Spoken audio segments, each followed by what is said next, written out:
बंदी छोड़ सतगुरु रामपाल जी भगवान की जय हो। बंदी छोड़ सतगुरु रामपाल जी भगवान की जय हो। बंदी छोड़ सतगुरु रामपाल जी भगवान की जय हो। परम पिता परमात्मा, सारी सृष्टि के रचनहार, कुल मालिक, असंख्य ब्रह्मांडों के स्वामी, जगत गुरु, तीनों लोकों में प्रवेश करके सबका पालन पोषण करने वाले, राजाधिराज, आत्माधार, नाथों के नाथ, देवों के देव महादेव, सर्वेश्वर महेश्वर, मृत्युंजय, अजरो अमर, आदि अनादि, सनातनी प्रभु, जगत पिता जगदीश्वर, श्री श्री 1008 की उपाधि के वास्तविक अधिकारी, अकाल मूर्त, शब्द स्वरूपी राम, वासुदेव, सर्वगतम ब्रह्म, परम पूज्य, प्रथम पूज्य, परम संत, परम पुरुष, परम धनी, परम दयालु, सत्य कबीर, हक्का कबीर, अल्लाहु कबीर, अल्लाहु अकबर, बाखबर, अल्लाह ताला, जगत के तारणहार, जगत के मुक्तिदाता, जगत के जगन्नाथ, हारे के सहारे, हिंदुओं के राम, मुसलमानों के अल्लाह, सिखों के वाहिगुरु, ईसाइयों के मसीह, स्वयंभू परिभू, संकट मोचन, कष्ट हरण, दुख भंजन, मंगल करण, अविगत कबीर, असली मर्यादा पुरुषोत्तम, आदि अनादि सतगुरु आदि राम, असली लीलाधर, असली घनश्याम, असली मनमोहन, संत शिरोमणि सतगुरु रामपाल जी परमेश्वर जी के चरण कमल में हम सभी भाई बहनों का अनंत कोटि दंडवत प्रणाम, अनंत कोटि दंडवत प्रणाम, अनंत कोटि दंडवत प्रणाम।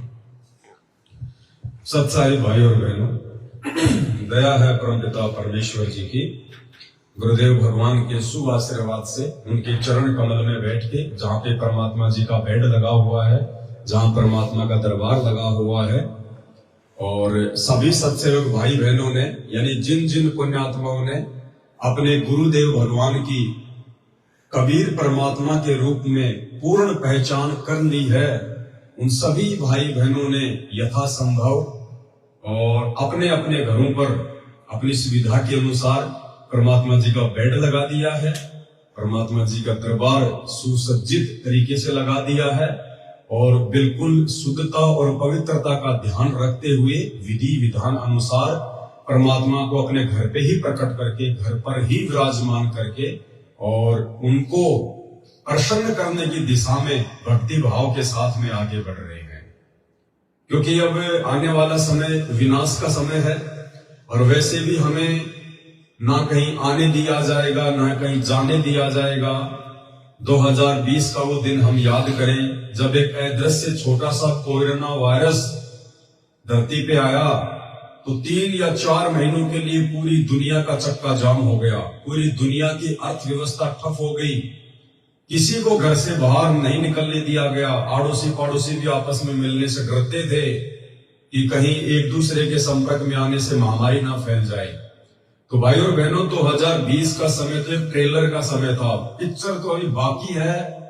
2028 से पहले पहले क्या क्या भयंकर विनाशकारी परिस्थितियां स्थितियां पैदा होंगी, प्रकट होंगी, हम सोच भी नहीं सकते भविष्यवाणियों के अनुसार। और वर्तमान समय को देखते हुए जिस प्रकार से वैश्विक स्तर पे युद्ध की स्थितियां बन रही है, पूरा विश्व 2 खेमों में बढ़ता जा रहा है, कई देश युद्ध की आग के अंदर जो है वो कूद पड़े हैं, वैमनस्यता, शत्रुता इतनी बढ़ चुकी है कि जो परमाणु बम, जो हाइड्रोजन बम, जो मिसाइलें जो बनाई गई है, अब उनके उपयोग का समय आ रहा है। तो उस विनाशकारी समय में परिस्थितियां इतनी भयंकर बिगड़ जाएंगी, ना आप मंदिर में जा पाओगे, ना आप मस्जिद में जा पाओगे, ना चर्च में, ना गुरुद्वारे में, ना आश्रमों में, कहीं नहीं जा पाओगे आप। ना आपस में आपके भगत भाई बहनों से आपके संपर्क रहेंगे, ना आप जी इंटरनेट का उपयोग कर पाओगे, ना आपके मोबाइल चलेंगे, ना लाइट रहेगी। ऐसे समय में आप क्या करोगे? उस समय से पहले पहले यदि आपने भक्ति और भगवान पर विश्वास करके और अपनी क्रियाओं के माध्यम से, अपनी भक्ति और भाव के माध्यम से यदि आपने अपने गुरुदेव भगवान को मजबूर कर दिया आपके घर पे आने के लिए, आपके साथ में रहने के लिए, तो उस विनाशकारी समय में जिस जिस घर में परमात्मा रहेगा और परमात्मा ऐसे नहीं रहता सबके घर में। परमात्मा कहते हैं, उनका विधान है कि गुरु भगतानम आत्म सोई और वाके हृदय रहु समोई।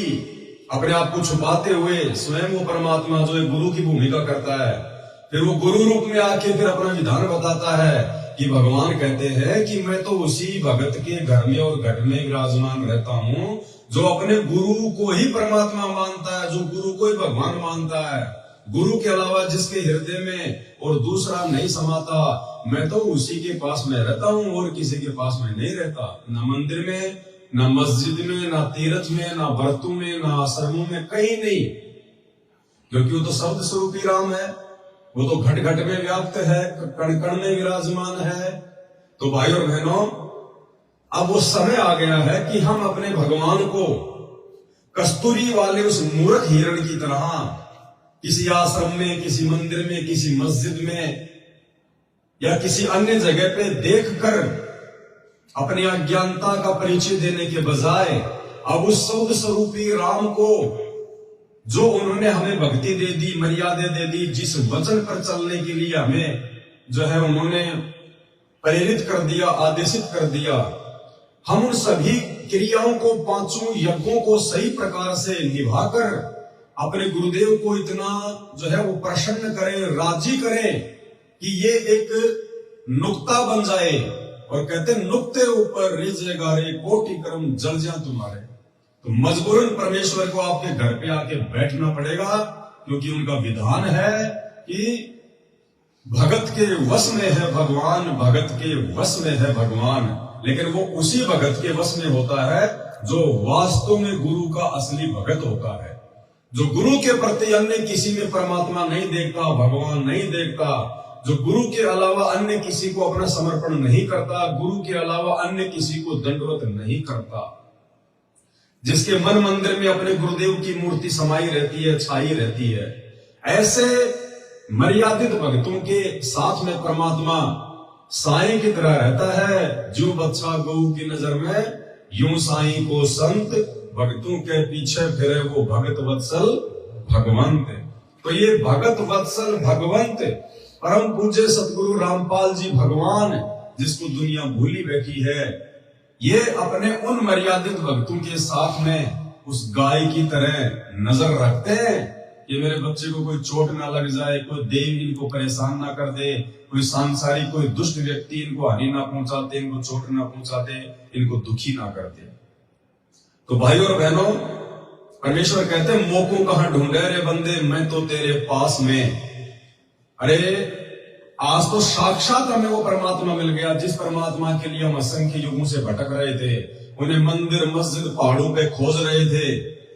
आज साक्षात वो कबीर परमात्मा हमारे पूज्य गुरुदेव भगवान के रूप में हमें मिल गया और मोक्ष प्राप्ति की पूरी विधि बता दी।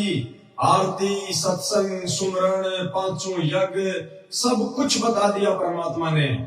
अब इतना सब कुछ बताने के बाद में यदि हम उस भगवान को ढूंढने के लिए उन आश्रमों में जाके धक्के खाएंगे, किसी और जगह जाएंगे, तो हमसे बड़ा मूर्ख परमात्मा की प्राप्ति करने के बाद धरती पे और कौन होगा। परमात्मा कहते हैं स्वर्ग सात आसमान पर भटकत है मन मूड, अरे खालिक तो खोया नहीं इसी महल में ढूंढ। जो क्रिया भगवान ने दे दी उनको सुचारू रूप से कर, उनको शुद्धता के साथ में कर, गुरु वचन पे चल, गुरु को भगवान मान, वो तो हमेशा हमारे साथ में है। तो कहने का मतलब है अब इतना तत्व ज्ञान लेने के बाद, सच्चा सतगुरु मिलने के बाद, यदि आज भी हम भगवान के लिए उन आश्रमों में धक्के खाएंगे जिन आश्रमों में हमारे गुरुदेव के चरण कमल भी नहीं पड़े, तो हमसे बड़ा मूर्ख व्यक्ति दुनिया में शायद कोई होगा। फिर तो जगत वाले भी हमसे अच्छे हैं।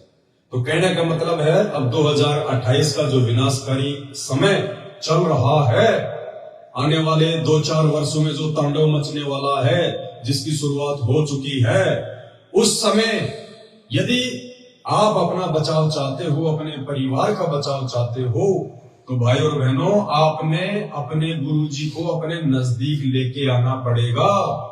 आपने ऐसे वो कर्म करने पड़ेंगी, वो क्रियाएं करनी पड़ेंगी, आपने वो नुक्ते जो है वो करने पड़ेंगे, जिससे मजबूरन आपका गुरु, आपका सतगुरु आपके घर में आके बैठ जाए, आपका रक्षा जो है वो कवच बन के आ जाए। और वो कैसे होगा, उसके लिए परमात्मा ने हमें ये भक्ति विधि बता दी, सारी बातें बता दी। अब हमने कहीं भ्रमने भटकने की जरूरत नहीं है, बस अपनी जो क्रियाएं हैं उनको चेंज करने की जरूरत है। भक्ति विधान के अनुसार हमने जो है चलने की आवश्यकता है। तो भाइयों और बहनों, अभी जैसे कुछ दिन पहले दास के छोटे भगत को परमात्मा ने जो है सौपन के माध्यम से कुछ बताया था, और उसने देखा कि जहां जहां सत्सेवकों के घर हैं, जहां जहां सत्सेवकों के मकान है, जहां वो रहते हैं, उसके 1 किलोमीटर दूर के एरिया में तांडव मच रहा है, भयंकर तरीके से विनाश हो रहा है। कहीं बाढ़ आ रही है, कहीं भूकंप आ रहा है, कहीं कुछ हो रहा है। यानी जहां जहां परमपिता परमेश्वर सतगुरु रामपाल जी भगवान के सत्सेवक बच्चे हैं, और खाली नाम धराने से कोई सत्सेवक नहीं हो जाता, ध्यान रखना भाई। जैसे परमात्मा कहते हैं कि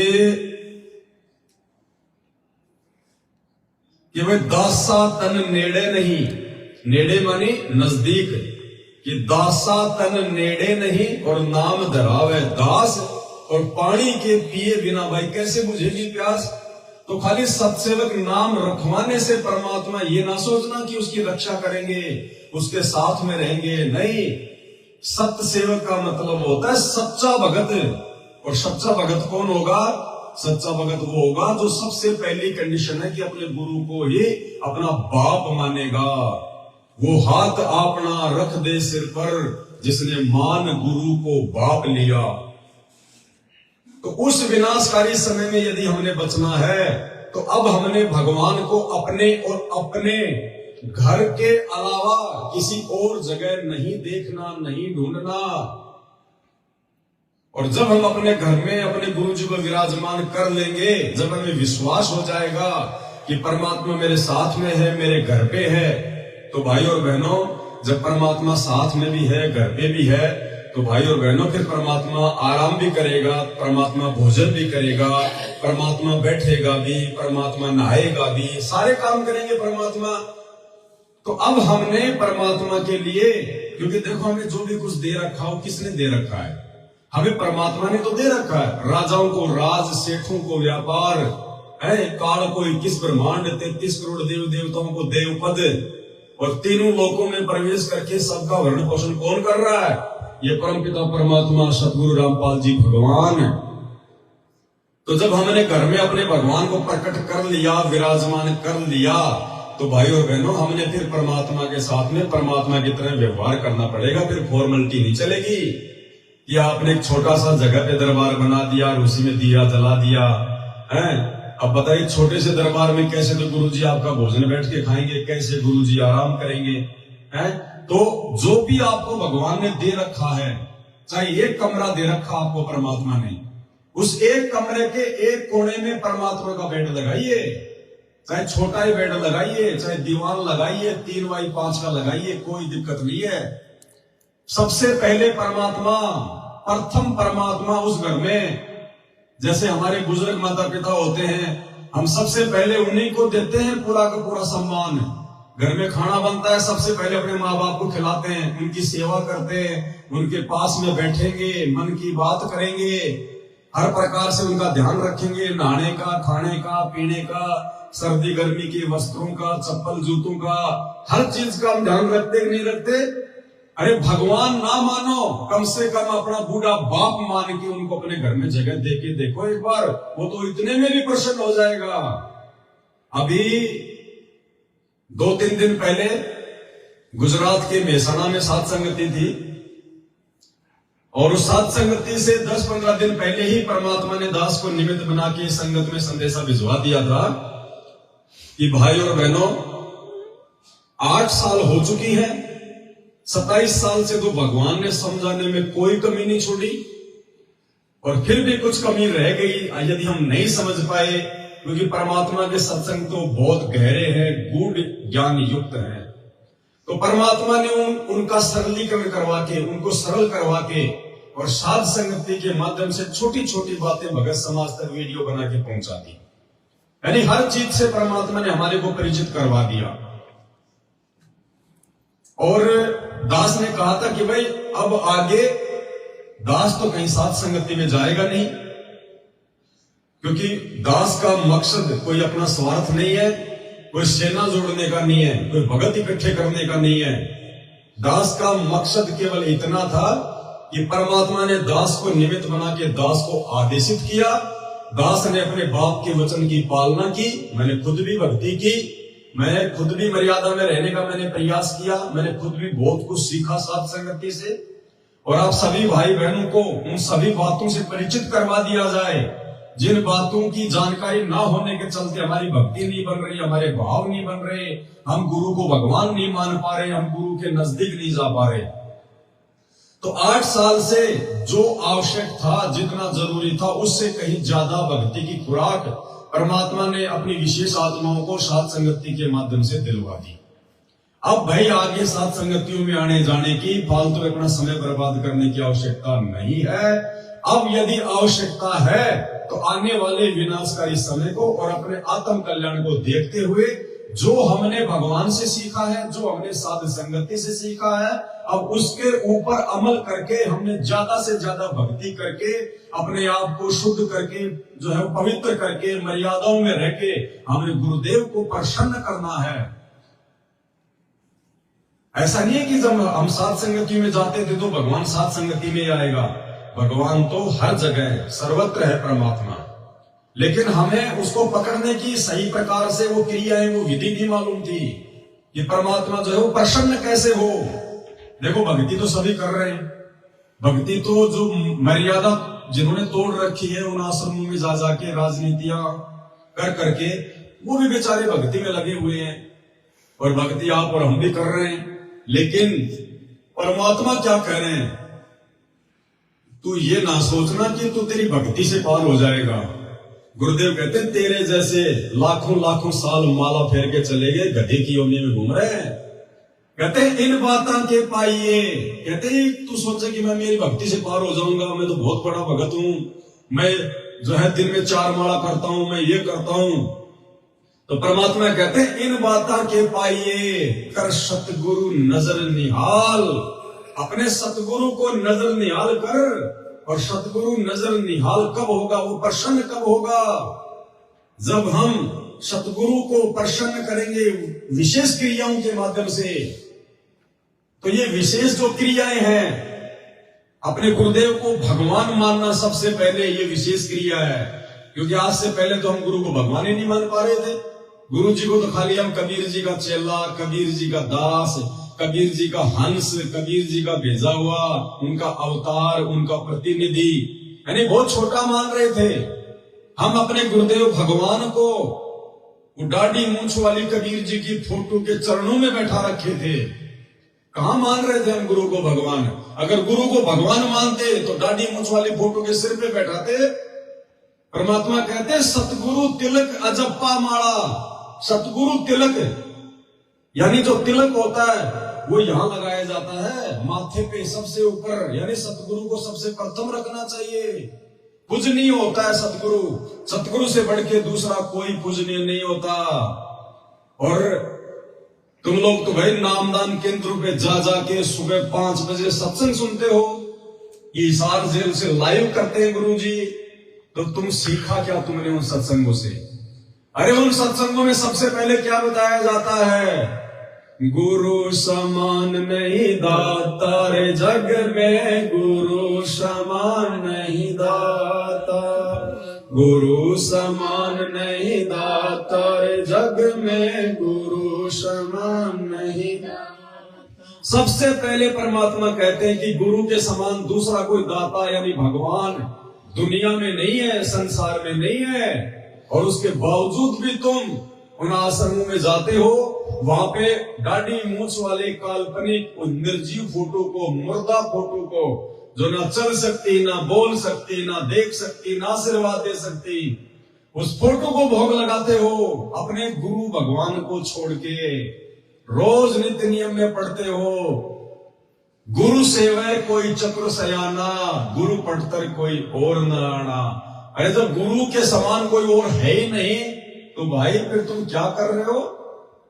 किसको पूछ रहे हो फिर और अपने गुरु के अलावा? घर में तुमने किन किन की फोटोएं रखी हैं? दरबार में तुमने किन किन की फोटोएं रखी हुई है? भाई और बहनों, बहुत बड़ा धोखा खा जाओगे। परमात्मा की एक वाणी है, गुरु को तजे भजे जो आना, ता पसमा को फोकट जाना। इस वाणी के अनुसार साध संगत से जुड़े हुए सत्सेवक भाई बहनों को छोड़कर जितने भी परमेश्वर सतगुरु रामपाल जी भगवान के शिष्य और शिष्या हैं, वो सब पशु की श्रेणी में हैं वर्तमान में। भले आपको सारनाम मिल गया, भले आपको सतनाम मिल गया, भले आप जी 20 साल से भक्ति कर रहे हैं, भले आप जी उन आश्रमों में जा जाके अपने हिसाब से सेवा कर रहे हैं, लेकिन इस वाणी के अनुसार अभी तक आप जी पशु की श्रेणी में है, पशु की श्रेणी में। क्योंकि आप अपने गुरुजी को छोड़कर, गुरुजी को छोड़ने का मतलब ये नहीं होता कि गुरुजी को बिल्कुल छोड़ दिया, उनकी भक्ति नहीं कर रहे, नहीं। यदि आपने अपने गुरु से पहले किसी और को महत्व दे दिया, अपने गुरु से अधिक किसी और को महत्व दे दिया, तो वो गुरु जी को छोड़ना होता है, गुरु जी को तजना होता है। गुरु को तजे भजे जो आना, ता पसमा को फोकट ज्ञाना। अब आप लोगों ने तो आन शब्द का मतलब ये समझ लिया कि गुरु जी तो दूसरे देवी देवताओं के लिए कह रहे हैं कि अपने गुरु जी को छोड़ के यदि कोई ब्रह्मा विष्णु महेश की या देवी देवताओं की भक्ति करेगा, पूजा पाठ करेगा, तो वो है आन पूजा में। नहीं, सबसे बड़ा गलती है ये, वो तो है ही है। लेकिन परमात्मा ने क्या बताया? सत्संगों को आधार बनाना पड़ेगा। एक 2 मिनट का आपको सत्संग सुनाता हूं जो कमाल के ऊपर किया था परमात्मा ने। 650 साल पहले कमाल नाम का लड़का, जिसको परमात्मा ने मुर्दे से जिंदा किया और आगे चल के फिर वो गुरुद्रोही हो गया, खुद नाम देने लग गया। जैसे आज ये जगह जगह नामदान सेंटर खोल के ये लोग नाम दे रहे हैं, ये कमाल है सबके सब। तो वो खुद नाम देने लग गया और दूसरे जो भगत थे वो उसकी संगति करने लग गए, उसके आश्रम में जाने लग गए। परमात्मा ने बहुत समझाया, नहीं माने, क्योंकि उस समय ज्ञान आधार नहीं था, शिक्षा नहीं थी, हम गुरु को भगवान नहीं मान पा रहे थे। तो परमेश्वर ने क्या कहा फिर? जब वो भगत अपने गुरुजी के अलावा उस कमाल के पास में जाने लग गए, उसके आश्रम में जाने लग गए, उसकी प्रशंसा करने लग गए कि भाई तू तो कमाल ही है, तेरा तो नाम भी कमाल, तेरा तो काम भी कमाल है, और तू तो गुरुजी से भी बहुत अच्छी तरीके से सत्संग करता है, गुरुजी से भी मीठी तेरी आवाज है। तो परमात्मा ने क्या बताया कि गुरु को तजे भजे जो आना, वो कमाल कोई देवता नहीं था, वो भगत ही था। उसको भी परमात्मा ने आन की श्रेणी में लिया कि गुरु को तजे भजे जो आना, ता पसवा को फोकट जाना। एक बार हल्का सा आपको सत्संग सुनाता हूं, थोड़ा सा। आज तक हम खाते रहे। उदाहरण के तौर पर आपको बहुत बार बताया है कि कमाल नाम का लड़का था जो परमेश्वर कबीर जी ने मुर्दा जिंदा किया था। 10-12 वर्ष की आयु थी उनकी। फिर अपने साथ रखा और परमात्मा तो प्रवचन करते हैं, ज्ञान देते हैं सामूहिक रूप से। उस बच्चे ने भी वो 20-22 वर्ष का हो गया, उसने वो परमात्मा के चुना हुआ ज्ञान सुन लिया और फिर आप सुनाने लग गया। तो हम मार खाते से आए। तो वो जो श्रद्धालु थे भगत परमात्मा के, वो ज्यादातर उस युवा लड़के की युवा आवाज से प्रभावित होकर उससे अट्रैक्ट हो गए। गुरुदेव को पता चला, बहुत से भगत कहने लगे, वो तो परमात्मा से जानते थे कि जी कमाल तो बहुत बढ़िया सत्संग सुनावे है, आपसे भी अच्छी तरह सुनाता है, तो यही फेल हो गए वो। गुरु को तजे भजे जो आना, तापसवा को फोकट जाना। परमात्मा ने बहुत बार कहा उसको कमाल को कि गुरु को तजे भजे जो आना, तापस्वा को फोकट ज्ञाना। यदि आप अपने गुरु जी के अलावा यदि आप किसी भगत की बातों को, कौन सी बातों को? उन बातों को नहीं जो परमात्मा के ज्ञान के अनुसार होती हैं, उन बातों को जो परमात्मा के ज्ञान के विपरीत होती हैं, यदि आप महत्व दे रहे हो, उसकी बातों पे अमल करते हो, तो आप जी अपने गुरु को छोड़ के दूसरे की पूजा कर रहे हो। यदि आप अपने गुरु को छोड़ के किसी और को दंडवत प्रणाम करते हो, किसी और के आगे हाथ जोड़ते हो भक्ति भाव से, तो आप अपने गुरु जी को छोड़ के दूसरे की पूजा कर रहे हो। वो पतिव्रता पद की भक्ति नहीं होती, वो व्यभिचारिणी भक्ति होती है। तो अभी तक वर्तमान समय तक 90% संगत जो सतलोक आश्रम मैनेजमेंट हरियाणा और उन फर्जी आश्रमों से जुड़ी हुई है, वो 90% संगत आन उपासना कर रही है। आन उपासना कैसे कर रही है? गुरुदेव हमें क्या कहते हैं सत्संग में कि बच्चों पतिव्रता पद पे आ जाओ। पतिव्रता पद क्या होता है? केवल एक पति, एक परमेश्वर और दूसरा धरती पे कोई नहीं, चाहे भगवान भी उतर के क्यों ना आ जाए। मेरा गुरु ही मेरा परमात्मा है, मेरा गुरु ही मेरा परमेश्वर है, इसके अलावा और कोई नहीं। और आप क्या कर रहे हो भाई बहनों? क्या कर रहे हो? कभी विचार किया आपने? अपने दरबार को देखा आपने कभी ध्यान से? आपने अपने दरबार में कौन सी फोटो लगा रखी है? जब आप नाम दीक्षा लेके आते हैं आपको कौन सी फोटो दी जाती है? एक वो फोटो दी जाती है जिसमें बीच में सतगुरु रामपाल जी भगवान बैठे होते हैं, ऊपर वाले कॉर्नर में दाढ़ी मूंछ वाले कबीर जी बैठे हैं, इधर वाली साइड में आदरणीय गरीबदास जी बैठे हैं, नीचे की साइड में स्वामी रामदेवानंद जी बैठे हैं और इधर की साइड में पंडित चितानंद जी बैठे हैं। यानी आपने 5-5 जो है खसम कर रखे, 5-5 खसम। अरे 650 साल पहले तो गुरु जी के अलावा खाली कमाल को ही दंडवत करते थे, और आज कमाल के अलावा 4-4 को कर रहे हैं। तो ये पतिव्रता पद की भक्ति है क्या? कौन है वो बाकी? वो बाकी कौन है जिनको आप अपने दरबार में उनके फोटो रख के आप उनके आगे दीपक जला रहे हो?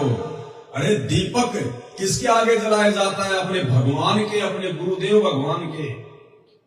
उस दरबार में तुम उन सभी फोटों के आगे दंडवत प्रणाम करते हो। दंडवत प्रणाम किसको किया जाता है? ज्ञान गंगा नियम नंबर 17 को पढ़ देना। गुरुदेव कह रहे हैं केवल अपने गुरुदेव को दंडवत किया जाता है। बाकी जो फोटोएं हैं, चाहे गरीबदास जी की हो, चाहे चिदानंद जी की हो, चाहे कबीर जी की हो, उनको केवल प्रणाम करना है, प्रणाम, दंडवत नहीं करना। तुम क्या करते हो? अपनी दरबार में उस फोटो को रख के सबको दंडवत कर रहे हो, सबकी पूजा कर रहे हो, सबके आगे हाथ जोड़ के आरती कर रहे हो। तो ये क्या है? काल ऐसे ही ठगता है सूक्ष्म रूप में। गुरु को तजे भजे जवाना, तापस्वा को फोकट ज्ञाना। ये पतिव्रता पद की भक्ति नहीं है। और क्या बताया हमें परमात्मा ने धर्मदास जी के माध्यम से? भक्ति दान मोह दीजियो देवन के देवा हो। भक्ति दान मोह दीजियो देवन के देवा हो। जन्म पाया भूलो नहीं करहूं पद सेवा हो। जन्म पाया भूलो नहीं करहूं पद सेवा। अब ये पहली चौपाई इस शब्द की, अगर इस पे भी गौर कर लिया तो काफी है। तीर्थ व्रत मैं नहीं करूं ना मंदिर पूजा हो। तीर्थ व्रत मैं ना करूं ना मंदिर पूजा हो। मनसा वाचा कर्म ना मोहे और न दूजा हो।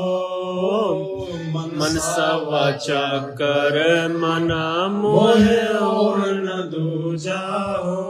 मनसा वाचा कर्मणा, यानी 3 प्रकार से भक्ति होती है, मन वचन कर्म। कहते हैं हे भगवान, हे गुरुदेव, मन कर्म वचन से कहता हूं कि आपके अलावा मुझे और किसी की आशा नहीं रहेगी। मनसा वाचा कर्म नाम है और न दूजा हो, मेरे लिए और कोई दूजा मेरी जिंदगी में नहीं आएगा, मेरे हृदय में नहीं आएगा, मेरी अंतरात्मा में नहीं समाएगा। गुरुदेव, आपके अलावा आप ही सब कुछ हो मेरे लिए। गुरुर ब्रह्मा गुरुर विष्णु गुरुर देवो महेश्वराय, गुरुर साक्षात पार ब्रह्म तस्मै श्री गुरुवे नमः। सतगुरु माई बाप है, सतगुरु भाई बंद, और सतगुरु मिलावे राम से काटे यम के फंद। तमेव माता च पिता तमेव, तमेव बंधु च सखा तमेव, तमेव विद्या च द्रविणम तमेव, तमेव सर्व मम देव देव। यानी हे गुरुदेव भगवान, आपके अंदर सब कुछ आ गया। ये 7 दीप 9 खंड 14 भुवन खंड प्रमंड ब्रह्मंड देव महादेव रिश्तेदार माँ बाप भाई बंधु परमात्मा सब कुछ आपके चरणों में मिल जाएंगे। मुझे कहीं भ्रमण की जरूरत नहीं, कहीं भटकने की जरूरत नहीं है। सर्व सुख सर्व लाभ पूर्ण मोक्ष केवल आपके चरणों में। 68 तीर्थ सब कुछ आपके चरणों में, आपको कुछ करने की जरूरत नहीं। यानी एक ही फॉर्मूला है पूर्ण मोक्ष प्राप्ति करने का, और कोई फॉर्मूला नहीं है संसार में। और वो फॉर्मूला है अपने गुरुदेव के चरणों में अपनी नजरें टिका के भूल जाओ पूरी दुनिया को, भूल जाओ सबको। हमारी हर इच्छा, हर डिमांड, हर पूर्ति, हर प्रार्थना, हर विनती, सब कुछ हमारे गुरु जी से होनी चाहिए। हमारी आस्था, लगन, विश्वास, समर्पण सब कुछ अपने गुरु जी में होना चाहिए। गुरु जी के अलावा कोई नहीं। चाहे कोई लाख भगवान धरती पे उतर के आ जाए, हाथ जोड़ दो, भाई साहब चाय पानी पीनी है तो बता दो, नहीं तो जाओ, आपके लिए कोई जगह नहीं है। ये मूल मंत्र है। इसलिए भाई और बहनों, अभी आप लोगों के घर में और घट में परमात्मा नहीं है। क्यों? क्योंकि आप अभी उस वाणी के अनुसार बहुत दूर हैं। गुरु को तजे भजे जो आना, तापसुआ को फोकट ज्ञाना। अभी तो आप अपने घर में 5-5 को पूज रहे हो। अभी आप भगत नहीं, अभी आप द्रौपदी हो। द्रौपदी जिसके 5-5 पति थे, अभी आप लोग द्रौपदी की श्रेणी में हो, भगवान की श्रेणी में नहीं हो। इतना अनमोल ज्ञान, इतना गुड़ ज्ञान दे दिया गुरुदेव भगवान ने। तो अब भाई और बहनों, हमने सर्वप्रथम अपने घर में और अपने घट में केवल अपने गुरुदेव भगवान को ही जगह देनी है। उसके बाद हम उनके चरणों में सोएंगे। आप देख रहे हैं परमात्मा जी का बेड लगा हुआ है, एक स्पेशल कमरा। मैं तो किराए पे रहता हूं, मेरा तो अपना भी नहीं है, लेकिन उस किराए के कमरे में भी सबसे पहले एक कमरा भगवान का स्पेशल। और उसके बाद में हम लोग बेड पे नहीं सोते, हम लोग अपने गुरुदेव भगवान के चरणों में लोट लगाते हैं, उनके चरणों में सोते हैं, उनसे नीचे सोते हैं। आनंद सतगुरु रामपाल जी भगवान की। आनंद ही नहीं आएगा आपको बेड पे सोने का जब आप अपने गुरुदेव के लिए बेड लगा दोगे। आपको बेड से कहीं ज्यादा आनंद गुरुदेव के चरणों में सोने में आएगा। एक आत्मिक अनुभूति आपको मिलेगी, वो सुख मिलेगा जो सुख आप जी 50 लाख का बेड लाकर भी अनुभव नहीं कर सकते। वो सुख जब आप अपने घर में गुरुदेव का विधिवत बेड लगा दोगे, उनका दरबार लगा दोगे, उसके बाद जो आनंद आपको नसीब होगा वो नहीं होगा। अरे कोई बड़ी बात नहीं, घर में बूढ़े माँ बाप होते हैं, उनके लिए भी तो हम लोग चारपाई की व्यवस्था करते हैं, उनके लिए भी तो हम खाने की व्यवस्था करते हैं, ओढ़ने पहनने की व्यवस्था करते हैं। अपने बूढ़े माँ बाप समझ के अपने गुरु जी के लिए बेड लगा दो, इतने में भी परमात्मा छप्पर फाड़ दिया कर देगा।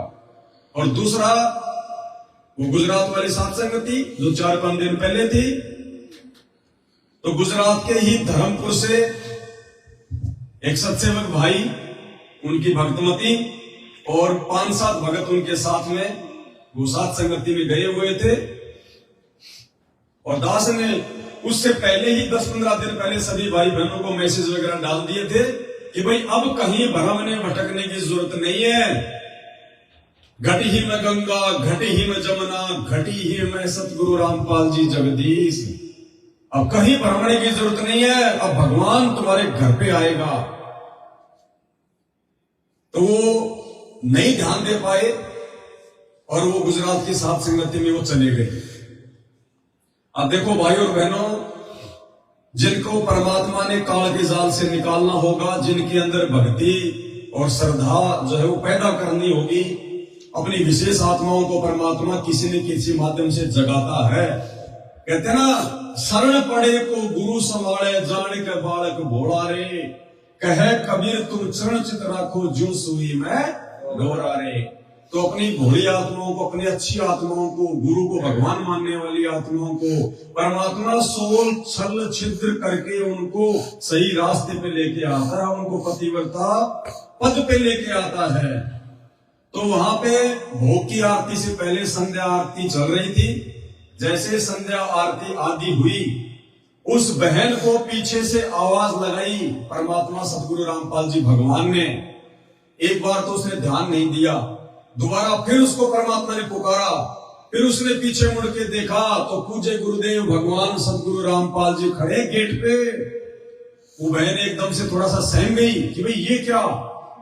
तो परमात्मा ने कहा कि भाई तू यहां 2 दिन से क्या कर रही है? मैं 2 दिन से भूखा हूं, तू यहां क्या कर रही है? तो बहन समझ नहीं पाई कि गुरुजी क्या कह रहे हैं बात, कि मैं 2 दिन से भूखा हूं, तू यहां क्या कर रही है? बाद में बहन को समझ में आई, परमात्मा ने उसको चेतना दी कि नालायक, एक तो तू घर पे बेड लगा के मेरे को रोज घर पे भोग लगाती है, ये सोचकर कि गुरुजी बैठे हैं, गुरुजी भोजन कर रहे हैं, उनका बचा कुछा हम खाएंगे, अब हमने कहीं पर हमने भटकने की जरूरत नहीं है, गुरुजी तो हमारे घर पे भी है, गुरुजी अनंत कोटि कलाओं के स्वामी हैं, गुरुजी अनंत रूप बना सकते हैं, अपने हर एक भगत के पास में गुरुजी जा सकते हैं, आ सकते हैं, प्रकट हो सकते हैं। एक तरफ तो तू मुझे अपने घर पे प्रकट करके रोज मेरे को जो है मतलब आदत डाल दी, क्योंकि कहते भगत के बस में है भगवान। अगर हम भगवान के लिए भोग बना रहे हैं और सबसे पहले भगवान को लगाएंगे तो भगवान को आना पड़ेगा। अरे ये तो मन की गति से भी तेज चलता है, एक बिजली सेकंडों में कहां से कहां पहुंच जाती है। और भगवान तो कहते गोता मारो स्वर्ग में, जो बैठूं पाताल, और गरीब दास ढूंढता परूं अपने हीरे मोती, और पहुंचूंगा क्षण एक में जन अपने के। तो भगवान तो अगर सतलोक में भी बैठा है तो एक क्षण में आ जाएगा आपका भोग प्रसाद लेने के लिए, एक क्षण में। तो गुरुदेव ने उसको समझाया आंतरिक रूप से कि भाई एक तरफ तो तू अपने घर पे ये सोचकर मुझे भोग लगा रही है सुबह शाम कि गुरुजी भोग प्रसाद लेने के लिए आएंगे, गुरुजी आएंगे, और दूसरी तरफ तू कहां भोग लगाने के लिए गई है? इसका मतलब क्या है? क्या तुझे विश्वास नहीं है कि गुरुजी तेरे घर पे नहीं आएंगे? तू अपने उसी गुरु को भोग लगाने के लिए 400 किलोमीटर दूर जा रही है। नालायक, कुछ तो विचार कर। इसका मतलब तुझे विश्वास नहीं है, खाली फॉर्मेलिटी में भोग लगा रही है। अब मेरे को तूने आदत डाल दी और तू वहां जाके बैठ गई। मैं 2 दिन से तेरे घर पे बैठा हूं भूखा प्यासा। उसी समय वो बहन, मोबाइल भी छूट गया उसके हाथ से, कांप गई। उसी समय संध्या आरती के बीच में अपने भगत को लेके, और 2-4 भगत साथ में थे, उन सबको उसने बताया भाई ये बात है, और गुरुजी खड़े, मुझे गुरुजी ये कह रहे हैं। उसी समय 7-8 भगत अपना थैला उठा के और संध्या आरती बीच में छोड़ के वापस चल दिए। गुरु के आदेश की अवहेलना नहीं, क्योंकि गुरु के रूप में कोई दूसरा नहीं आ सकता, किसी की औकात नहीं, इस काल की औकात नहीं है। सतगुरु रामपाल जी भगवान की जय हो। उसी समय बहन तुरंत अपना झोला झाला उठा के अपने भगत जी के साथ में और 5-7 भगत तुरंत वहां से खिसक लिए। सुबह बहन अपने घर पे पहुंची। अब देखना कैसे परमात्मा विश्वास दिलाते हैं कि वो मैं ही था, कोई और नहीं था। दूसरे दिन बहन अपने घर पे पहुंची, नहाई धोई, परमात्मा के लिए भोग बनाया, परमात्मा को छोटी भोग की आरती के साथ में हलवे राम का भोजन का भोग लगाया। भोग लगाने के बाद में लास्ट में हम लोग विनती का अंग पढ़ते हैं। हम विनती करते जी गुरु जी थारे आगे साहिब थारे। तो पूरा परिवार परमात्मा की विनती कर रहा था सामने भोग प्रसाद रख के। और अभी तक बहन ने बेड नहीं लगाया, क्योंकि वो किराए के मकान में रहती है। दूसरा मकान वो देख रहे हैं जिसमें थोड़ी जगह ज्यादा हो। तो उन्होंने टेबल पे ही परमात्मा का जो है मतलब भोग प्रसाद वगैरह अपना दरबार जो है वो लगा रखा है। तो जैसे ही बहन विनती काम कर रही थी तो परमात्मा वैसे ही सामने बहन को दिखाई दिए दरबार में, वैसे ही। और परमात्मा जैसे कोई इंसान खाना वाना खा के ढंग से छिपके और फिर पेट पे हाथ मसलता है यूं, तो परम पूज्य सतगुरु रामपाल जी भगवान ने खाना वाना खा के भोग प्रसाद लेके जब विनती कर रहे थे तो ऐसे डकार मार के और यूं जैसे पेट भर गया गुरु जी का, बिल्कुल छिप गए गुरु जी, और यूं पेट पे हाथ मसल के यूं आशीर्वाद दे रहे हैं उनको, सबको आशीर्वाद दिया। बहन को साक्षात परमात्मा दिखाई दिए, आशीर्वाद दे रहे सबको। और उसके बाद बहन ने बताया कि आशीर्वाद देने के बाद में, भोजन भंडारा करने के बाद में, जैसे वो टेबल रखी हुई थी ऐसे, तो उसने बताया कि गुरुजी टेबल पे यूं हाथ रख के सो गए। सतगुरु रामपाल जी भगवान। तो बहन ने कहा कि भगत जी परमात्मा ने आशीर्वाद दिया, वो भी समझ में आ गया, पेट मसल रहे वो भी समझ में आ गया कि मालिक जो है भोजन भंडारा करके जो है वो तृप्त हो गए। लेकिन वो यूं टेबल पे हाथ रख के सो रहे थे, उसका क्या मतलब है? तो दास ने कहा कि बहन ये बेड इसीलिए तो लगवाए गए हैं कि परमात्मा भोजन करने के बाद में आराम करते हैं। अब तेरे घर में बेड था नहीं, तो परमात्मा ने ये दिखाया कि देख मैं आराम करता हूं, ऐसा नहीं है बेड फालतू में नहीं लगाए जा रहे। तो फिर बहन ने कहा कि भगत जी अब तुम जितना जल्दी हो सके उतना जल्दी परमात्मा के लिए हम बेड लगाएंगे। अरे हम ही खाना खाते हैं, हमारी भी इच्छा होती है कि 5-10 मिनट तो आराम कर ले, लंबे पैर कर ले। घर पे आपके कोई रिश्तेदार आ गया, आपने उनको भोजन करा दिया, आप खुद ही कहोगे कि जी हमने अभी तो भोजन किया है, आधा 1 घंटा आराम करो उसके बाद में चले जाना। तो क्या भगवान आराम नहीं करेगा?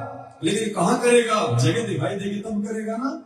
इसलिए ये बेड लगाए जा रहे हैं। धरती में पूर्ण परमात्मा स्वयं प्रकट है, कोई छोटा मोटा देव महादेव नहीं है, साक्षात परमात्मा है, अनंत कोटि कलाओं का स्वामी है। कितने रूप बना सकता है परमात्मा, अरबों खरबों संख्यों, कोई गिनती नहीं। इससे बढ़कर दूसरा कोई जो है उनकी सिद्धि युक्त नहीं है, ये कुछ भी कर सकता है। और उसके बाद फिर परमात्मा की हम चरण सेवा करें। अब एक भाई कह रहा था कि मुझे कुछ लोग सवाल कर रहे हैं कि भाई ये बेड लगाने की जरूरत क्या है, तुम बेड क्यों लगा रहे हो, क्या गुरुजी बेड पे सोने के लिए आएंगे? पहली बात तो अगर भगत के इस प्रकार के विचार हैं तो वो भगत ही नहीं है, और थोड़ा बहुत भी यदि वो भगत था तो ये बात बोलने के बाद उससे भी नीचे गिर गया। जो ये कहता है कि क्या गुरुजी बेड पे सोने के लिए आएंगे? भाई और बहनों, हम सब जानते हैं, आप आपके क्षेत्र में जो विधायक हैं, विधायक जब कोई बन जाता है तो विधायक बनते वो कौन सी गाड़ी लेके आता है? सबको पता, फॉर्च्यूनर लेके आएगा 50-60 लाख रुपए की, चाहे लोन पे लो, चाहे जमीन बेच के लो, चाहे उधार लो, फिर तो उसको पैसा देने वाले बहुत मिल जाते हैं जब विधायक ही बन जाता है।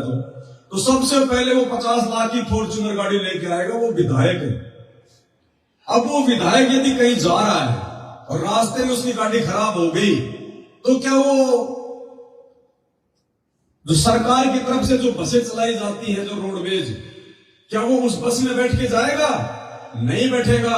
उसका स्टैंडर्ड बहुत हाई है, वो अपनी बेइज्जती समझेगा उन बसों में बैठना, क्योंकि उसके अंदर अहंकार आ जाता है, मान बढ़ाई आ जाती है। उस बस में नहीं बैठेगा वो, चाहे सारी बस उसके लिए खाली कर दो। दूसरा, जब वो चलता है तो उसके साथ में 1-2 गाड़ियां और चलती हैं। अगर खुद की गाड़ी खराब भी हो गई तो अपने किसी दूसरे मतलब जो है स्वयं सेवक की गाड़ी ले लेगा। अगर वो भी नहीं है तो वो तो उस क्षेत्र का विधायक है, उसके तो बहुत लोग जानकार हैं, वो तो एक फोन को मारेगा, 10 मिनट में 2 गाड़ियां आ जाएंगी, यानी वो बस में नहीं बैठेगा ना। उसके बावजूद भी हर स्टेट में जितने भी रोडवेज बसें चलती हैं, मैं तो राजस्थान का हूं इसलिए आपको बता रहा हूं, बचपन से रोडवेज गाड़ियों में हम लोग सफर किया करते थे। हर रोडवेज बस के अंदर एक सीट रिजर्व होती है और उस सीट के पीछे लिखा होता है विधायक सीट। क्या सरकार को इस बात का नहीं पता कि वो विधायक इन टूटी फूटी रोडवेज बसों में नहीं बैठेगा, उसके स्टैंडर्ड के अनुसार नहीं है? फिर भी सरकार विधायकों के लिए एक सीट रिजर्व रखती है कि ना जाने कब और किस परिस्थिति में उस व्यक्ति को इस बस के माध्यम से यात्रा करनी पड़ जाए, तो बस चाहे कितनी क्यों ना भरी हो, जब विधायक उस बस में आएगा तो वो सीट ऑटोमेटिक खाली करनी पड़ेगी, क्योंकि वो विधायक के लिए है। तो भाई और बहनों, इसी प्रकार हमारे परमपिता परमात्मा सदगुरु रामपाल जी भगवान, ये ना उस विधायक की तरह कोई छोटे मोटे व्यक्ति है, ना इनमें अहंकार है, ना इनके अंदर मान बढ़ाई है। जब परमात्मा आने वाले समय में किसी भी जगह आएंगे जाएंगे, हर जगह परमात्मा के सेवक होंगे। ये परमात्मा होटलों में नहीं रुकेगा बड़े बड़े लोगों की तरह, ये परमात्मा अपने भक्तों के घर पे रुकेगा। और मान लीजिए अचानक आपके घर पे वो ये परमात्मा सदगुरु रामपाल जी भगवान आ गए, जैसे सेव और सम्मन के घर पे परमात्मा कमाल और शेख फरीद को लेके अचानक से पहुंच गए। उनको विश्वास ही नहीं हुआ, 2 मिनट तक तो आंख फाड़ कर देखते रहे कि कोई सपना तो नहीं देख रहे हैं। हम जैसे निर्धनों के घर पर सारी सृष्टि का मालिक आएगा, सपन में भी नहीं सोचा था उन्होंने। तो ऐसे ही, क्योंकि ये समदृष्टि परमात्मा है, ये किसी में भेदभाव नहीं करता, ना अमीर में ना गरीब में, ये केवल अपनी आत्मा को देखता है, उसकी भक्ति को देखता है, उसके भाव को देखता है। सतगुरु रामपाल जी तो ना जाने कब ये परमपिता परमात्मा साक्षात भी आपके घर पे आ जाए। और जब साक्षात भगवान आपके घर पे आ जाएगा, आप 5 मिनट में बेड बनवा दोगे क्या? 5 मिनट में नया सोफा ले आओगे क्या? 5 मिनट में परमात्मा के चरण पादुकाएं ले आओगे क्या? या फिर आप जिन बेड पे आप लोग लगाते हो, जिन बेडों पे आपने हजारों बार संभोग क्रिया की है, आपने वो गंदगी फैला रखी है, उस बेड पे सुनाओगे अपने भगवान को? इसलिए ये रिजर्व सीट है परमपिता परमेश्वर के लिए। वो आज भी लौट रहा है और आभास करवाता है परमात्मा। भोग की आरती के समय अपनी आत्मा को दिखाता है कि गुरुजी बैठे हैं, गुरुजी भोग ले रहे हैं, गुरुजी भोजन ग्रहण कर रहे हैं। ये तो सूक्ष्म रूप में और साक्षात रूप में, ये तो हमेशा अपने उन बच्चों के घर में और घट में सदा विराजमान है जिन्होंने अपने गुरु को अपना बाप मान लिया। अब क्या होगा आने वाले समय में? सबसे बड़ा फायदा क्या होगा? जब आप अपने घर पे अपने गुरु जी को विराजमान कर लेंगे, उनको प्रकट कर लेंगे, सबसे बड़ा फायदा क्या होगा? दास के छोटे भगत को, दीपक दास को परमात्मा ने स्वप्न में दिखाया, लाइव भी आपको जो है वीडियो बना के बताया था कि सत्सेवकों के घरों के 1 किलोमीटर के दूर दूर के एरिया में भयंकर तांडव मच रहा है, भयंकर त्राई त्राई मच रही है। सत्सेवकों का घर का 1 किलोमीटर का एरिया छोड़ के, अब वो 1 किलोमीटर का एरिया सुरक्षित रहेगा कैसे? जब आप अपने गुरु जी को अपने घर पे प्रकट कर लोगे। और जिस जगह संग्रामपाल जी बैठा होगा, काल की औकात नहीं है कि उस एरिया के आसपास भी वो कोई विनाश फैला दे, वो कोई तांडव मचा दे। तो ये परमात्मा ने पहले ही दिखा दिया स्वप्न के माध्यम से, और इसीलिए ये प्रोसीजर सेट हो रही है, क्योंकि आने वाले विनाशकारी समय में बचाव उन्हीं भक्तों का होगा जो भगत पूर्णतया मर्यादा में होंगे, जो पतिव्रता पद के ऊपर होंगे, जो भगवान को पहचान चुके होंगे, जो प्रत्येक नियम और मर्यादा में रह के विधि विधान अनुसार उनकी भक्ति करेंगे। अन्यथा धरती पे बचाव का दूसरा रास्ता नहीं है। ठीक है, जिनके पिछले संस्कार मजबूत हैं भाई, वो तो बचेंगे, वो चाहे जगत वाले हो चाहे भगत हो, चाहे आप नाम भी तोड़ दो, चाहे आप गुरु जी को गालियां भी दो, चाहे आप गुरुद्रोही हो जाओ, चाहे आप गुरु विमुख हो जाओ। कहते हैं राम किसी को मारे नहीं, मारे तो हत्यारा राम अपने आप ही मर जाएंगे कर कर खोटे काम। लेकिन इस जन्म में नहीं मरे, मान लो हमारे अच्छे संस्कार है, कोई भक्ति है, या वर्तमान की हमारी अच्छी भक्ति हो गई, और आज हम गुरु जी को भगवान मान नहीं रहे, गुरु जी को हम उस दृष्टि से देख नहीं रहे, गुरु जी के रहते सहते हम कबीर जी का भी प्रकट दिवस मना रहे हैं, उस फोटो को भी दरबार में लगा रहे हैं। अरे स्वामी राम देवानंद जी कौन है? भगवान है क्या या भगत है? अरे स्वामी राम देवानंद जी महाराज तो एक भगत है, भगत की फोटो भी आपने दरबार में लगा रखी है। शर्म करो कुछ। भगत के आगे भी आप जी दीपक जला रहे हो, भगत के आगे भी आप दंडवत कर रहे हो। क्या कर रहे हो? भक्ति हो रही है? क्या हो रही है? ये वैश्या भक्ति है, ये व्यभिचारणी भक्ति है, अव्यभिचारणी भक्ति नहीं है। गुरु जी ने क्या बताया? जो पतिव्रता स्त्री होती है वो अपने पर्स में केवल अपने पति का फोटो रखती है, तो आत्मा एक है तो उसका पति भी एक ही है। अब वो पति चाहे तुम दाढ़ी मूंछ वाली फोटो को मान लो या ज्ञान आधार से अपने गुरुदेव भगवान को मान लो, रखना एक कोई है। अगर 2 रख लिए, 3 रख लिए, 4 रख लिए, तो आप जी वैश्या भक्ति कर रहे हैं, व्यभिचारणी भक्ति कर रहे हैं। वहां आपको आपके संस्कार मिलेंगे, गुरुदेव का आशीर्वाद नहीं मिलेगा। तो की जय हो। और जब हम नाम दीक्षा लेते हैं गुरुदेव भगवान से, तो क्या कहते हैं परमात्मा कि आपके घर में अन्य साधु संतों की फोटो नहीं होनी चाहिए। तो भाई अन्य साधु संत की तो है ये, दाढ़ी मूंछ वाले कबीर जी, गरीबदास जी, पंडित चिदानंद जी, स्वामी रामदेवानंद जी, ये अन्य संत ही तो है। उस एक संत को छोड़ के साहिब से सतगुरु भय, सतगुरु से भय संत, धर धर वे के विशाल अंग वो खेल है आदि। तो संत तो धरती पे असल में एक ही है, संत रामपाल जी भगवान। उसके अलावा यदि आप अन्य संतों की फोटो अपने घर में या दरबार में रखते हो, आप जी पतिव्रता पद पे नहीं हो, आप गुरु को भगवान नहीं मान रहे, आपको गुरु और भक्ति का पूर्ण लाभ नहीं मिलेगा। बाकी तो देखो, शराब बेचने वाला भी जी रहा है, मांस खाने वाला भी जी रहा है, कसाई भी जी रहा है, वो उनके संस्कार हैं, वो अपने संस्कार से जी रहे हैं। लेकिन जब वो बुरा समय आएगा और संस्कार यदि कमजोर हैं, फिर भगवान की तरफ से, गुरु की तरफ से कोई राहत आपको नहीं मिलेगी। तो भाई और बहनों, गुजरात वाली बहन की मेरे साथ बात हुई, उसकी ऑडियो भी दास आपको भेज देगा। और यकीन मानो भाई और बहनों, अब हमने अपने घर पे भगवान देखना है, घर पे ही भगवान को प्रकट करना है गुरु जी के लिए। जब तक गुरु जी हिसार जेल से बाहर नहीं आ जाते हैं, तब तक हमने कहीं भरमने भटकने की जरूरत नहीं है, किसी एजेंट की जरूरत नहीं है, किसी दलाल की जरूरत नहीं है, कहीं प्रार्थना लगाने की जरूरत नहीं है। वो अंतर्यामी है, अंतर्यामी एक तुम आत्म के आधार, जो तुम छोड़ो हाथ तो वही कौन उतारे पार। इस भगवान सतगुरु रामपाल जी से अपनी मन की बात करनी है, कोई प्रार्थना लगानी है, तो ये घर पे आपने बेड लगा लिया, आधा घंटे भगवान की सेवा करो, चरण सेवा, और मालिक से प्रार्थना करो आधी घंटे। तुम दूसरे एजेंटों के पास फोन करते हो ना आश्रमों में, भगत जी मेरी प्रार्थना, मेरी प्रार्थना। अरे भगवान और भगत के बीच में, गुरु और शिष्य के बीच में, आत्मा और परमात्मा के बीच में यदि आपका सही कनेक्शन है, आप सही भक्ति कर रहे हो, तो आपको किसी एजेंट की जरूरत नहीं पड़नी चाहिए। मालिक आत्मा की पुकार सुनेगा। जब प्रहलाद भगत के ऊपर आपत्ति आई, उसने हृदय से प्रार्थना की थी अपने भगवान को, उसने कोई एजेंट खड़ा नहीं किया बीच में। जब मीराबाई ने जहर का प्याला पिया, तो किसी दलाल के माध्यम से कोई चिट्ठी नहीं भेजी थी परमात्मा को कि मैं आपके नाम पे जहर पी रही हूं।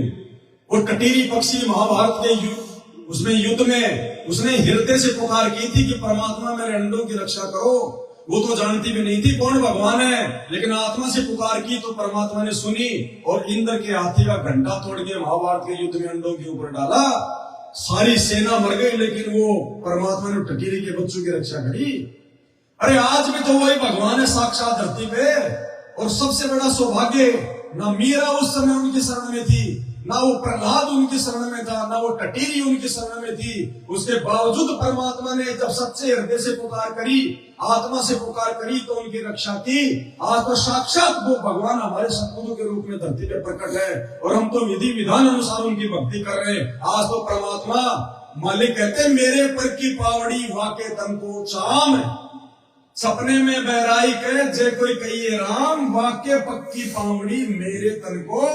गुरुदेव कहते हैं, यदि मुझे कोई सच्चे दिल से याद कर लेगा, मुझे भगवान मान लेगा, तो कहते हैं मैं उसके ऊपर इतना प्रसन्न हो जाता हूं, मेरे शरीर की खाल उतार के उसके पैरों की जो जूतियां बना दूं मैं। भाई और बहनों, इतना अच्छा भगवान, इतना समर्थ भगवान, इतना दयालु भगवान, और साक्षात भक्ति विधि दे दी। उसके बाद हम उस भगवान को, गुरुदेव को ढूंढने के लिए कहां कहां धक्के खा रहे हैं। हम दुनिया के मजदूर बने हुए हैं, उन आश्रमों में जा जाके फालतू में पत्थरों में पैसा बर्बाद कर रहे हैं। ये समय दीवारें खींचने का नहीं, ये समय आश्रम बनाने का नहीं।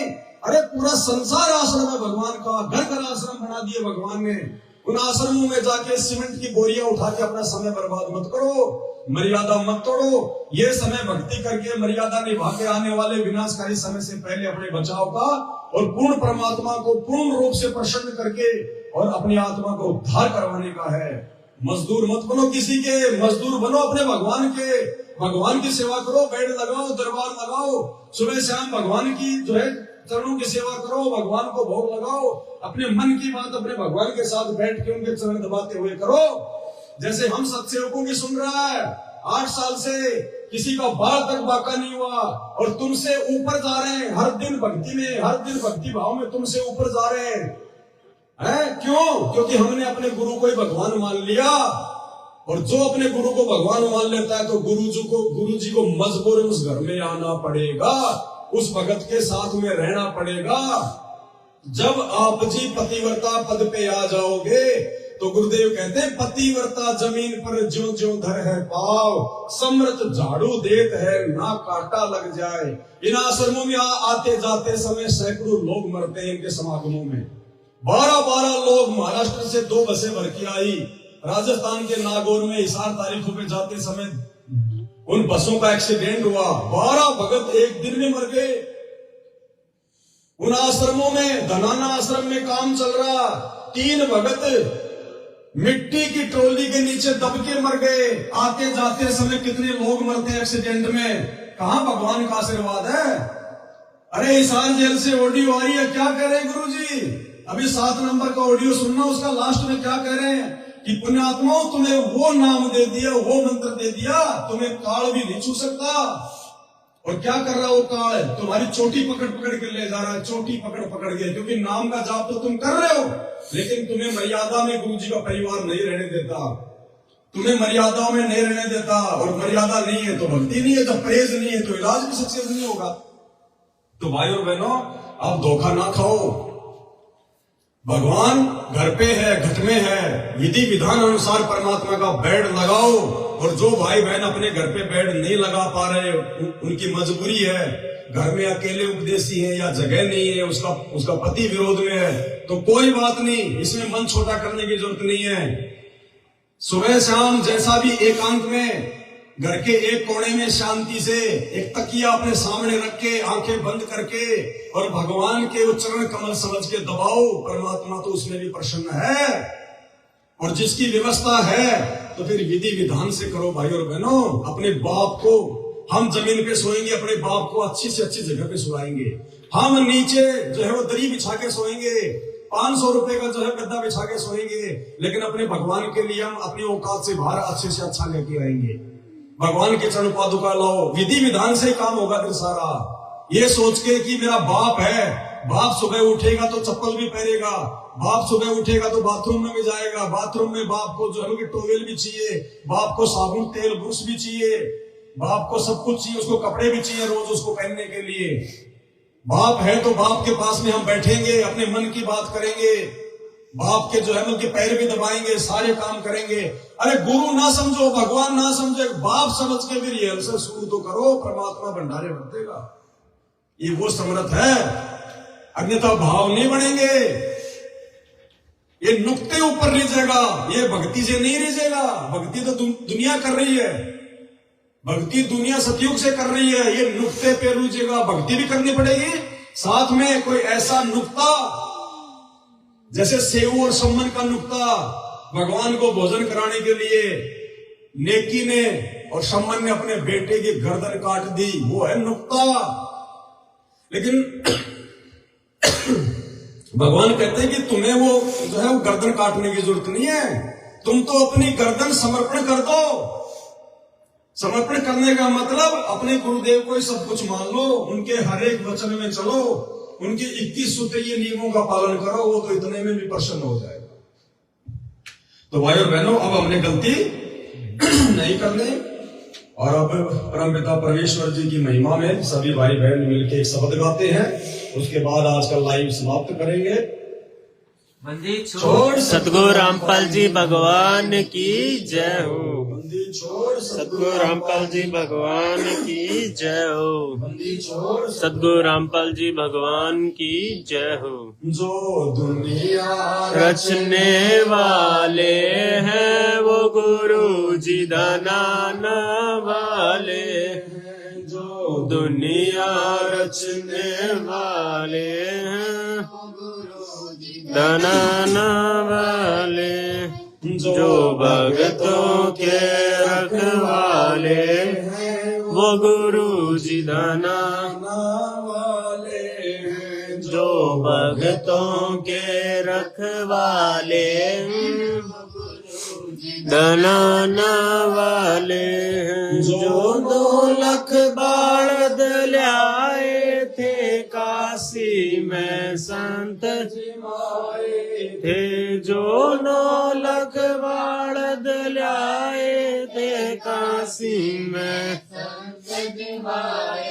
जो के सब बन कर आए थे वो गुरु जी धनाना वाले हैं। जो के सब बन कर आए थे वो गुरु जी धनाना वाले हैं। जो दुनिया रचने वाले हैं वो गुरु जी धनाना वाले हैं। जो भक्तों के रखवाले हैं वो गुरु जी धना वाले हैं। प्रहलाद भगत की अरज सुनी और हेणा कुश सिंगारे थे। प्रहलाद भगत की अरज सुनी और हेणा कुश थे। जो नरसिंह बन कर आए थे वो गुरु जी धनाना